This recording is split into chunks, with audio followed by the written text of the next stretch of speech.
In today's video, I'm going to teach you how to invite your friends to like your page in Meta Business Suite. If you're looking to grow your page's audience using people who already know you, this is a simple and effective place to start. Meta Business Suite gives you a quick way to send page invitations directly, and the process only takes a moment once you know where to click.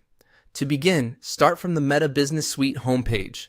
Once you're there, take a look around the main dashboard and scroll through the home screen until you find the section related to page growth or recommendations. This is where Meta often places helpful shortcuts for actions like inviting people to engage with your page. If you don't see it immediately, just keep scrolling a little. The option can appear farther down the page depending on your layout.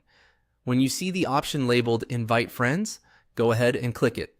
This will open the invitation window where Meta shows a list of friends you can invite to like your page. This tool is designed to make outreach fast and organized, especially if you want to connect with a larger group at once, instead of selecting people one by one. Next, in that invitation window, click Select All. This is the fastest way to choose everyone available in the list. If your goal is to maximize reach quickly, this saves time and ensures you don't miss anyone shown in the invitation panel.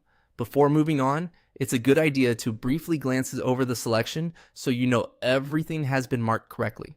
After that, click Invite Friends again to confirm and send the invitations. Once you do that, Meta Business Suite will process the request and send the invites to the selected friends. At that point, the action is complete and your invitations are on their way. A helpful tip here is to remember that the exact placement of buttons can sometimes vary slightly depending on updates to Meta Business Suite, but the overall process remains the same. Find the invite option, open the list, select everyone, and send the invitations. And that's it. That's how to invite your friends to like your page in Meta Business Suite. Once you've done it once, it becomes a very quick task you can repeat whenever the option is available and you want to give your page a little extra momentum.